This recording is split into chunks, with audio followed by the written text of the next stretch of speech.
اللہ صلی اللہ علیہ وآلہ وسلم نے ارشاد فرمایا، قرآن اس وقت تک پڑھو جب تک تمہارے دل اس پر متوجہ ہوں، اور جب تمہارے خیالات منتشر ہو جائیں تو پھر اسے پڑھنا چھوڑ دو۔ رسول اللہ صلی اللہ علیہ وآلہ وسلم نے ارشاد فرمایا، تم سوتے وقت اپنے گھروں میں آگ کو جلتے ہوئے مت چھوڑو۔ رسول اللہ صلی اللہ علیہ وآلہ وسلم نے ارشاد فرمایا، تم میں سے کوئی اپنے غسل خانے میں پیشاب نہ کرے، پھر وہ اس میں غسل کرے یا وضو کرے، کیونکہ زیادہ تر وسوسے اسی پیشاب سے ہوتے ہیں۔ رسول اللہ صلی اللہ علیہ وآلہ وسلم نے ارشاد فرمایا، میں تمہارے لیے اسی طرح ہوں جس طرح والد اپنے بچے کے لیے ہوتا ہے۔ میں تمہیں سکھا سکتا ہوں، جب تم بولو براز کے لیے جاؤ، نہ تم قبلہ کی طرف منہ کرو اور نہ پشت۔ آپ نے استنجا کے لیے 3 پتھر استعمال کرنے کا حکم فرمایا۔ آپ نے لید اور ہڈی سے استنجا کرنے سے منع فرمایا اور دائیں ہاتھ سے استنجا کرنے سے منع فرمایا۔ رسول اللہ صلی اللہ علیہ وآلہ وسلم نے ارشاد فرمایا، جب تم میں سے کوئی شخص کوئی چیز پیے تو وہ برتن میں سانس نہ لے، اور جب بیت الخلاء میں جائے تو اپنے دائیں ہاتھ سے اپنی شرمگاہ کو مت چھوئے اور دائیں سے استنجا بھی مت کرے۔ رسول اللہ صلی اللہ علیہ وآلہ وسلم نے ارشاد فرمایا، لعنت کا باعث بننے والی 2 چیزوں سے بچو۔ صحابہ نے عرض کیا، اللہ کے رسول، لعنت کا سبب بننے والی 2 چیزیں کیا ہیں؟ رسول اللہ صلی اللہ علیہ وآلہ وسلم نے ارشاد فرمایا، جو لوگوں کی راہ گزر یا ان کے سائے کی جگہ میں بولو براز کرتا ہے۔ رسول اللہ صلی اللہ علیہ وآلہ وسلم نے ارشاد فرمایا، دنیا گزر رہی ہے جبکہ آخرت آ رہی ہے، اور دونوں میں سے ہر ایک کے طلبگار ہیں۔ تم آخرت کے طلبگار بنو اور دنیا کے طلبگار نہ بنو، کیونکہ آج عمل کا وقت ہے اور حساب نہیں، جبکہ کل حساب ہوگا اور عمل نہیں ہوگا۔ رسول اللہ صلی اللہ علیہ وآلہ وسلم نے ارشاد فرمایا، اگر کوئی شخص مسلمانوں کا حاکم بنایا گیا اور اس نے ان کے معاملہ میں خیانت کی اور اسی حالت میں مر گیا تو اللہ تعالیٰ اس پر جنت کو حرام کر دیتا ہے۔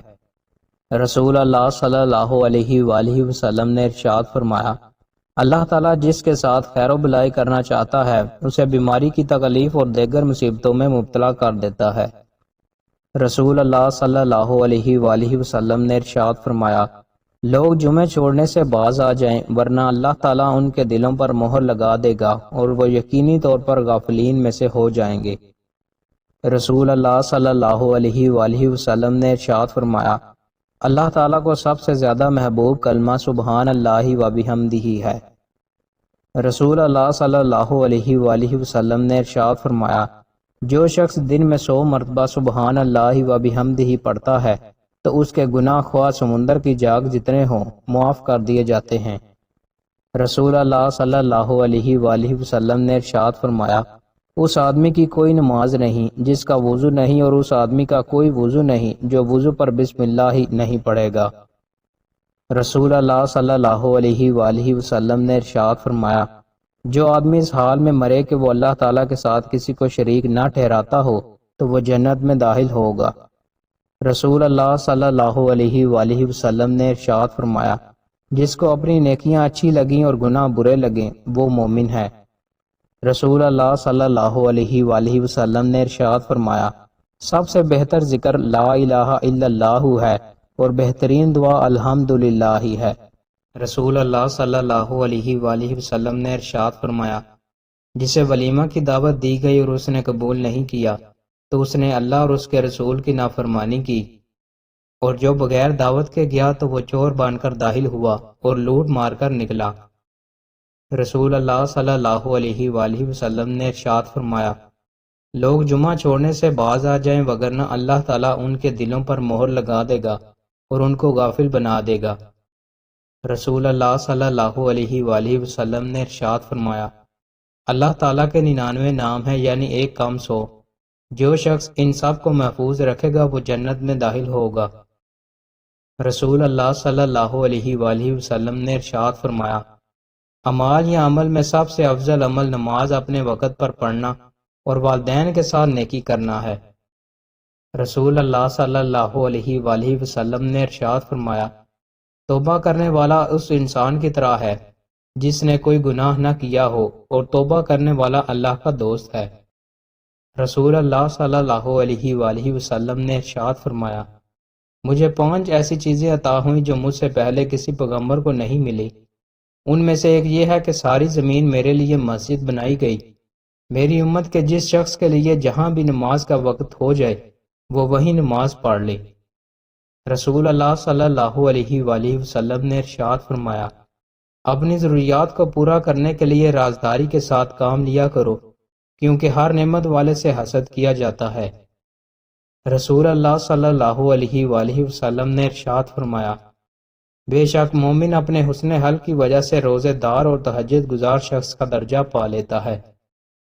رسول اللہ صلی اللہ علیہ وآلہ وسلم نے ارشاد فرمایا، لوگوں میں عیب نہ تلاش کرو، اس لیے کہ جو شخص اپنے مسلمان بھائی کے عیب ڈھونڈتا ہے اللہ تعالیٰ اس کا عیب ڈھونڈتا ہے، اور اللہ تعالیٰ جس کے عیب ڈھونڈتا ہے اسے رسوا و ذلیل کر دیتا ہے، اگرچہ وہ اپنے گھر کے اندر ہو۔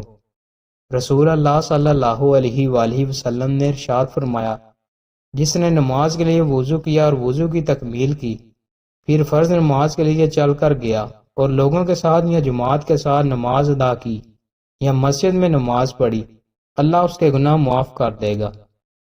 رسول اللہ صلی اللہ علیہ وآلہ وسلم نے ارشاد فرمایا، بے شک جب لوگ کسی برائی کو دیکھیں گے اور اسے روکیں گے نہیں تو پھر قریب ہے کہ اللہ تعالیٰ ان سب کو اپنے عذاب کی لپیٹ میں لے لے۔ رسول اللہ صلی اللہ علیہ وآلہ وسلم نے ارشاد فرمایا، جب تم میں سے کوئی شخص مسجد میں داخل ہو تو بیٹھنے سے پہلے 2 رکعت نفل نماز پڑھ لے۔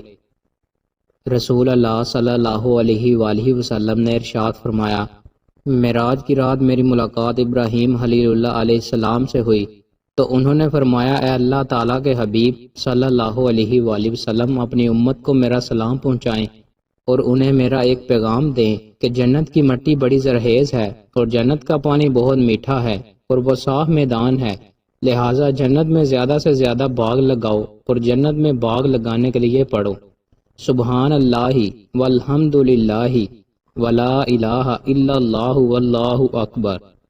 رسول اللہ صلی اللہ علیہ وآلہ وسلم نے ارشاد فرمایا، اپنی اولاد کی عزت نفس کا خیال رکھو اور انہیں اچھے آداب و اخلاق سکھاؤ۔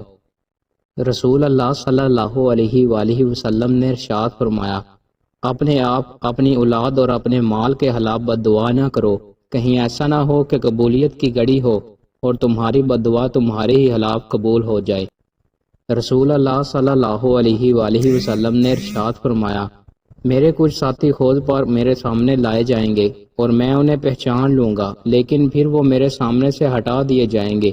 میں اس پر کہوں گا کہ یہ تو میرے ساتھی ہیں، لیکن مجھ سے کہا جائے گا کہ آپ کو معلوم نہیں کہ انہوں نے آپ کے بعد کیا کیا نئی چیزیں ایجاد کر لی تھیں۔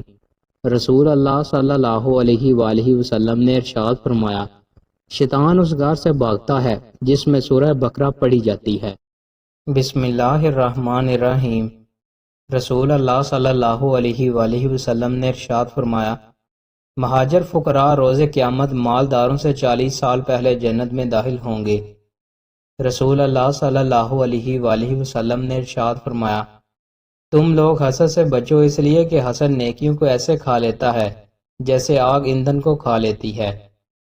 رسول اللہ صلی اللہ علیہ وآلہ وسلم نے ارشاد فرمایا، اس ذات کی قسم جس کے ہاتھ میں میری جان ہے، اگر کوئی شخص رسی سے لکڑیوں کا بوجھ باندھ کر اپنی پیٹھ پر جنگل سے اٹھا لائے پھر انہیں بازار میں بیچ کر اپنا رزق حاصل کرے تو وہ اس شخص سے بہتر ہے جو کسی کے پاس آ کر بھیک مانگے، پھر جس سے مانگا گیا وہ اسے دے یا نہ دے۔ رسول اللہ صلی اللہ علیہ وآلہ وسلم نے ارشاد فرمایا، کھڑے ہو کر نماز پڑھنا افضل ہے، لیکن اگر کوئی بیٹھ کر نماز پڑھے تو کھڑے ہو کر پڑھنے والے سے اسے آدھا ثواب ملے گا اور لیٹ کر پڑھنے والے کو بیٹھ کر پڑھنے والے سے آدھا ثواب ملے گا۔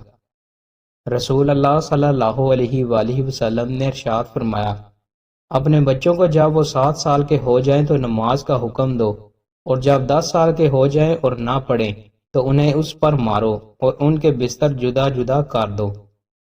رسول اللہ صلی اللہ علیہ وآلہ وسلم نے ارشاد فرمایا، جب تک تم میں سے کوئی شخص دعا کرے تو قطعیت کے ساتھ اصرار کرتے ہوئے دعا کرے اور یہ نہ کہے اے اللہ اگر تو چاہے تو مجھے دے دے، کیونکہ اللہ کو مجبور کرنے والا کوئی نہیں ہے۔ رسول اللہ صلی اللہ علیہ وآلہ وسلم نے ارشاد فرمایا، دوسروں کی عورتوں سے دور رہو، تمہاری عورتیں بھی پاک دامن رہیں گی، اور اپنے والدین کے ساتھ حسن سلوک کرو، تمہاری اولاد بھی تم سے حسن سلوک کرے گی۔ رسول اللہ صلی اللہ علیہ وآلہ وسلم نے ارشاد فرمایا، جس گھر کے دروازے رشتہ داروں کے لیے بند اور جس گھر میں رات دیر تک جاگنے اور صبح دیر سے اٹھنے کا رواج ہو جائے تو وہاں رزق کی تنگی اور بے برکتی کو کوئی نہیں روک سکتا۔ اختلافات کے باوجود احترام سے پیش آنا کمزوری نہیں بلکہ بہترین تربیت کی دلیل ہے۔ الفاظ کے چناؤ میں ہمیشہ محتاط رہیں، آپ کی زبان سے نکلنے والے لفظ آپ کی شخصیت کا آئینہ دار ہوتے ہیں۔ کسی کی دل آزاری مت کریں، کسی کی بے بسی کا تمغصر نہ اڑائیں۔ لفظوں کے گھاؤ بہت اذیت دیتے ہیں، لفظ زندہ رہتے ہیں۔ مسکرایا کرو، کیونکہ غموں کو اتنا حق نہیں وہ تمہاری سانسوں کو گروی رکھ لیں، ان کو اتنا حق نہیں کہ وہ تمہاری آنکھوں کے مسکان چھین لیں۔ 100 دل سے مسکراؤ، کیونکہ تمہارا رب تمہارے ساتھ ہے۔ دعائیں تب اثر کرتی ہیں جب انہیں صبر کی مہر لگا دی جائے، اور صبر یہ نہیں کہ اللہ پاک سے مانگنا چھوڑ دو، بلکہ صبر تو یہ ہے کہ لوگوں سے کہنا چھوڑ دو۔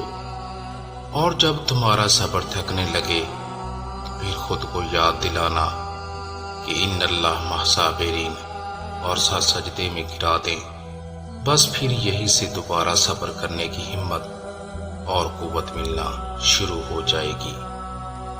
اپنی زندگی میں درد کو ختم کرنے کے لیے ہمیں تسلیم کرنا ہوگا کہ کچھ بھی ہمارا نہیں ہے، کچھ بھی ہمارا نہیں تھا اور کچھ بھی ہمارا نہیں رہے گا۔ روح کے لیے اس سے بڑھ کر کوئی اور مرض نہیں کہ تم خود کو کامل سمجھنے لگو۔ انسان کو خدا نے بہترین سانچے میں ڈھال کے پیدا کیا ہے، جنتی اور جہنمی وہ بعد میں بنتا ہے۔